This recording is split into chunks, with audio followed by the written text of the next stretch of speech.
ओम जयंती मंगला काली भद्रकाली कपालिनी दुर्गा क्षमा शिवा दात्री स्वाहा स्वधा नमोस्तुते। ओम दुमक दुर्गाय नमः। जय माता दी दोस्तों, आपके अपने चैनल आध्यात्मिक मार्ग में आपका बहुत बहुत स्वागत है। माँ भगवती दुर्गा की कृपा आप पर सदैव बनी रहे। चैत्र मास की शुक्ल पक्ष की प्रतिपदा तिथि से नवमी तिथि तक नवरात्रि का पावन पर्व हम मनाते हैं। नवरात्रि का समय होता है साधना का समय। नवरात्रि के पहले दिन कलश की स्थापना करके माँ दुर्गा का आह्वान किया जाता है और फिर 9 दिनों तक विधिवान तरीके से माँ दुर्गा की हर रूप में हम आराधना करते हैं और नवरात्रि के इन 9 दिनों में विशेष रूप से मंत्रों की साधना करते हैं। आपकी अपनी कामना के अनुसार आप चाहे तो मंत्र जप कर सकते हैं या फिर वैसे भी भगवती जगदम्बा की आराधना कीजिए ताकि माता की कृपा आपके ऊपर सदैव बनी रहे। निष्काम भाव से माता की आराधना करने से किसी भी प्रकार की कामना हो बिना कहे ही पूर्ण हो जाती है।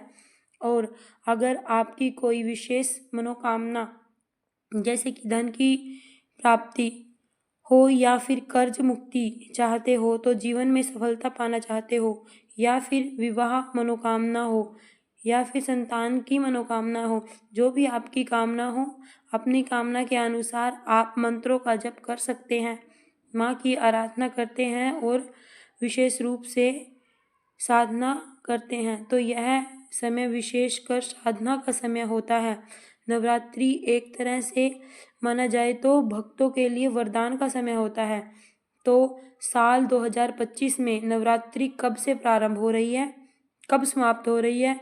नवरात्रि के पहले दिन कलश की स्थापना करते हैं। तो कलश की स्थापना करने का शुभ मुहूर्त क्या होगा, किस प्रकार से कलश की स्थापना हमें करनी है, कलश स्थापना की और पूजा की दिन की पूजा कैसे करनी है, क्या विधि है, इस प्रकार कितने दिनों की नवरात्रि हमें प्राप्त हो रही है, कन्या पूजन हवन और कलश का विसर्जन कब करेंगे। अगर आप नवरात्रि के दिनों में 9 दिनों तक व्रत कर रहे हैं तो व्रत का पारण का शुभ मुहूर्त क्या है और किस प्रकार से आपको मंत्रों का जप करना है, कौन से मंत्र का जाप करना है, आपकी सभी प्रकार की कामनाएं पूर्ण हो जाती है। नवरात्रि का महामंत्र क्या है, आज की इस वीडियो में संपूर्ण जानकारी आपसे चैत्र मास की नवरात्रि के संबंधित शेयर करने वाली हूँ। तो बहुत महत्वपूर्ण है आज की वीडियो, पूरा ज़रूर देख लीजिएगा। अच्छी लगे तो वीडियो को लाइक भी ज़रूर कीजिए क्योंकि आपके लाइक्स और कमेंट से मुझे बहुत हौसला मिलता है। यह एक मात्र जरिया है जिनसे मुझे पता चलता है कि आपको यह वीडियो अच्छी लगती है और आपके लिए यह वीडियो उपयोगी है। तो अगर अच्छी लगे तो लाइक ज़रूर कीजिएगा। तो सबसे पहले जानते हैं चैत्र मास की नवरात्र कब से प्रारंभ हो रही है, प्रतिपदा तिथि का प्रारंभ कब होगा और प्रतिपदा तिथि समाप्त कब होगी। तो देखिए, चैत्र मास के शुक्ल पक्ष की प्रतिपदा तिथि का प्रारंभ होगा 29 मार्च को शनिवार के दिन शाम 4:27 पर और समापन होगा प्रतिपदा तिथि का 30 मार्च को दोपहर में 12:49 पर और प्रतिपदा तिथि सूर्य उदय काल में हमें प्राप्त हो रही है 30 मार्च को। इसलिए 30 मार्च 2025 रविवार से नवरात्रि का प्रारंभ होगा, मतलब घट स्थापना नवरात्रि का जो पहला दिन होता है 30 मार्च 2025 को रविवार के दिन और चैत्र मास की नवरात्रि के प्रथम दिवस से ही, मतलब प्रतिपदा तिथि से ही प्रारंभ हो जाते हैं। नव संवत्सर का तो 30 मार्च 2025 से हिंदू नववर्ष का प्रारंभ होता है। अब बात करें कलश की, कलश स्थापना करने के शुभ मुहूर्त के बारे में। तो देखिए, 30 मार्च को कलश की स्थापना करेंगे सुबह 6:13 से सुबह 10:22 तक। इस समय में आप कलश की स्थापना कर सकते हैं और मान लीजिए कि इस समय में आप कलश की स्थापना नहीं कर पा रहे हैं तो किसी भी कारणवश ऐसे अभिजीत मुहूर्त में आप कलश स्थापना नहीं कर पाए तो अभिजीत मुहूर्त रहेगा 1 से दोपहर 12:50 तक। तो कलश स्थापना करने के लिए आपको 2 शुभ मुहूर्त प्राप्त हो रहे हैं, एक सुबह का तो दूसरा अभिजीत मुहूर्त, दोनों ही श्रेष्ठ हैं। जो भी समय आपके अनुकूल हो, आपको सही लगे, आप कलश की घट स्थापना कर सकते हैं। कलश की स्थापना में शुभ मुहूर्त का ध्यान रखना अत्यंत आवश्यक होता है, क्योंकि नवरात्रि एक विशेष पर्व है। अगर हम शुभ मुहूर्त के कलश की स्थापना करते हैं तो इसका शुभ फल हमें प्राप्त होता है, और अगर आप शुभ मुहूर्त में कलश की स्थापना नहीं कर पा रहे हैं तो अमावस्या तिथि में कर लें। फिर मान लीजिए आप रात्रि में कलश की स्थापना करते हैं तो इसको शुभ फल प्राप्त नहीं होता, बल्कि कहीं ना कहीं दोष के भागीदारी आप बन जाते हैं। इस बात का ध्यान रखिए कि कलश की स्थापना आपको बिल्कुल शुभ मुहूर्त में करना है। अब वैसे तो नवरात्रि का मतलब होता है माँ दुर्गा की 9 विशेष रात्रियाँ, लेकिन इस बार नवरात्रि 9 दिनों की नहीं बल्कि 8 दिनों की है। तिथि 6 है नवरात्रि में, इस वजह से नवरात्रि में 1 दिन कम हो गया है, मतलब 8 दिनों की नवरात्रि इस बार हमें प्राप्त होगी। जैसे कि नवरात्रि का प्रारंभ 30 मार्च को और 6 अप्रैल 2025 को नवमी है, मतलब नवमी तिथि 6 अप्रैल 2025 को है, तो 8 ही दिन हमें प्राप्त हो रहे हैं। नवरात्रि की अष्टमी तिथि 5 अप्रैल को है और नवमी तिथि 6 अप्रैल को है। नवरात्रि के ये 2 दिन बहुत महत्वपूर्ण होते हैं। कई परिवारों में अष्टमी के दिन और कई परिवारों में नवमी के दिन कन्या पूजन, हवन इत्यादि किया जाता है। तो आपकी अपनी अपनी परंपरा है, उनके अनुसार आप इन दिनों में किसी भी दिन कन्या का पूजन हवन कर सकते हैं। नवरात्रि के पहले दिन कलश की स्थापना कर रहे हैं तो प्रातःकाल जल्दी उठ जाइए, उठकर नित्य कर्मों से निर्वृत्त हो जाइए, स्नान कर लीजिए, साफ स्वच्छ वस्त्र धारण कर लीजिए और सबसे पहले भगवान सूर्यदेव को जल दीजिए। आज नवरात्रि का प्रारंभ पहला दिन है तो आपको लाल रंग के वस्त्र धारण करने हैं, भगवती जगदम्बा की आराधना करनी है। देखिए, नवरात्र में माँ दुर्गा का जो प्रिय रंग होता है वह लाल रंग ही होता है, लेकिन अलग अलग दिनों में, नवरात्रि के दिनों में 9 दिन होते हैं। इसमें अलग अलग दिनों में माँ दुर्गा के जब हम अलग अलग स्वरूपों की आराधना करते हैं तो भगवती जगदम्बा के जो स्वरूप होते हैं, प्रत्येक स्वरूप के अलग अलग प्रिय रंग हैं।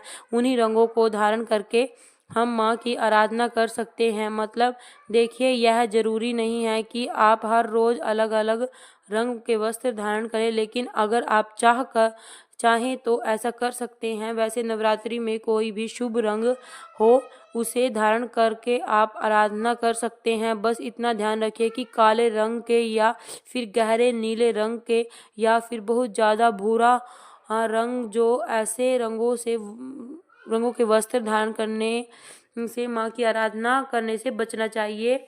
बाकी शुभ रंग कोई भी हो आप उसे धारण कर सकते हैं।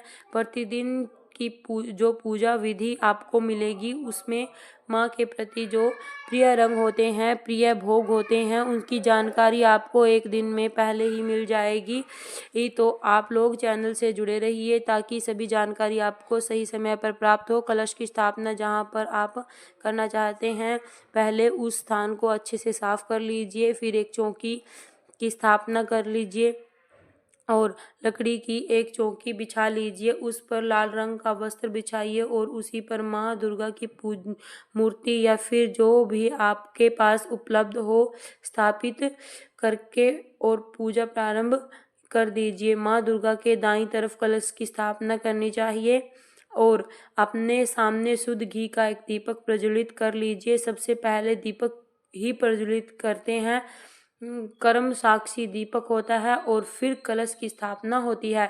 सबसे पहले गौरी गणेश और कलश का पूजन किया जाता है। 9 ग्रहों का मन में ध्यान करके उनकी आराधना कीजिए। षोडश मातृका की पूजा आप कर सकते हैं और इसके बाद विधि विधान से माँ दुर्गा की आराधना करते हैं। माँ दुर्गा का अभिषेक कीजिए पंचामृत से, फिर जल से, फिर माँ को शुद्ध वस्त्र करवाइए, मतलब लाल रंग का वस्त्र माँ को अर्पित कीजिए, लाल चुन्नी माँ को अर्पित कीजिए। श्रृंगार कर दीजिए और इसके बाद धूप दीप अक्षत फूल पुष्प इत्यादि सब चीज़ें अर्पित करके विधि विधान से माँ दुर्गा की पूजा कीजिए। अच्छी पूजा करते समय आपको मंत्रों का जप करते रहना ही है। आप कोई सा भी मंत्र जप कर सकते हैं, चाहे तो ओम दुम दुर्गाय नमः या ओम जयंती मंगला काली इस मंत्र का जाप कर सकते हैं, या सर्वमंगल मांगल्ये शिवे सर्वार्थ साधिके शरण्ये त्र्यंबके गौरी नारायणी नमोस्तुते। तो पूजा कभी भी मौन रहकर नहीं करनी चाहिए। जब भी हम पूजा करते हैं तो पूरे समय मंत्रों का जाप करते रहना चाहिए। इसके बाद चौकी पर विराजित सभी देवी देवताओं को भोग लगाना चाहिए। आप चाहे तो फलों का भोग लगा सकते हैं, मिठाइयों का भोग लगा सकते हैं, अपनी इच्छा के अनुसार, अपनी सामर्थ्य के अनुसार जो भी चीज़ें आपके पास उपलब्ध हो यथाशक्ति यथा संभव माँ को भोग अर्पित कीजिए और फिर पूजा पूर्ण करके माँ की आरती कर लीजिए। तो पहले दिन कलश की स्थापना हम करते हैं, इसीलिए समय ज़्यादा लगता है। विशेष पूजा होती है, संपूर्ण विधि विधान से पूजा होती है, आपको आने वाली वीडियो में मिल जाएंगी। इसके अलावा जो सुबह शाम की पूजा होती है उसकी जानकारी भी आपको एक दिन पहले ही मिल जाया करेगी। अब बात करते हैं, अगर आप मंत्र जप करना चाहते हैं, कोई विशेष मनोकामना, तो देखिए वैसे तो आप चाहे तो अपनी इच्छा के अनुसार कोई भी मंत्र जप कर सकते हैं। कोई भी मंत्र को जो आप सिद्ध करना चाहते हैं, या अगर आपकी कोई मनोकामना है, जैसे धन प्राप्ति की कामना हो, चाहे श्री सूक्त का पाठ कर सकते हैं, कनक धारा का पाठ कर सकते हैं, माँ लक्ष्मी का कोई मंत्र हो तो उसका जप कर सकते हैं। इसी प्रकार अगर आपकी संतान प्राप्ति की कामना है तो संतान गोपाल का मंत्र जप कर सकते हैं, और अगर विवाह की मनोकामना है तो कात्यायनी मंत्र का जप कर सकते हैं। अब यह तो अलग अलग कामनाओं से अलग अलग मंत्र हो जाते हैं। मान लीजिए कि आपको एक ही मंत्र चाहिए जिससे कि आपको कोई भी मनोकामना हो उसको पूर्ण कर सकते हैं, माँ से वरदान प्राप्त हो, तो इसके लिए आपको जपना है नवाण मंत्र। नवाण मंत्र है ओम हे ह्रीं क्लीं चामुंडाय विच्चे। ओम हे ह्रीं क्लीं चामुंडाय विच्चे।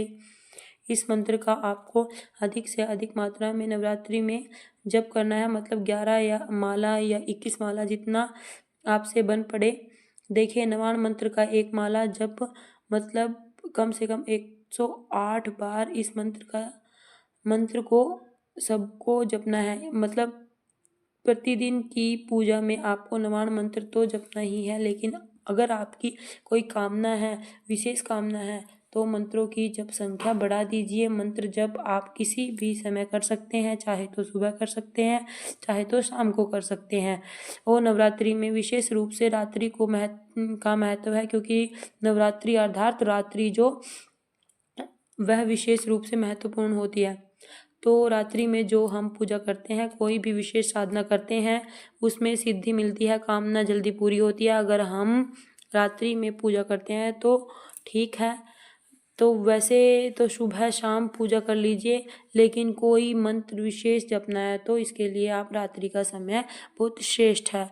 रात्रि में 9 बजे के बाद आप मंत्र जप कर सकते हैं, 11 बजे तक 12 बजे तक मंत्र जप कर सकते हैं, कोई दिक्कत नहीं है। ब्रह्म मुहूर्त में भी आप चाहें तो मंत्र जप कर सकते हैं। कोई भी विशेष मंत्र अगर आप सिद्ध करना चाहते हैं तो फिर माँ की विशेष कृपा पाना चाहते हैं, तो ऐसे में ब्रह्म मुहूर्त या फिर रात्रि का समय श्रेष्ठ है। तो दोस्तों आज की वीडियो में इतना ही। आने वाली वीडियो में आपके प्रश्नों के उत्तर भी मिलेंगे। कोई भी आपका प्रश्न हो कमेंट बॉक्स में लिख दीजिएगा। कोई विशेष उपाय चाहते हैं किसी भी कामना से, तो वह अपने कमेंट बॉक्स में लिखिए। किस कामना का उपाय आपको चाहिए, किस कामना के लिए कौन से मंत्र का जप करना है। अगर लोग अपने प्रश्न लिखेंगे तो आपके प्रश्नों के उत्तर बहुत जल्दी आपको आने वाली वीडियो में मिल जाएंगे। ठीक है, उम्मीद करती हूँ यह वीडियो आपके लिए उपयोगी होगी, अच्छी लगी होगी। वीडियो को लाइक कीजिए, शेयर कीजिए, और चैनल पर पहली बार आए हैं तो सब्सक्राइब करके बेल आइकन को ज़रूर प्रेस कर लीजिए। इससे आपको आने वाली वीडियो के नोटिफिकेशन सही समय पर प्राप्त होंगे। मैं आपसे अगली वीडियो में मिलूंगी, तब तक के लिए जय श्री राधे, जय माता दी।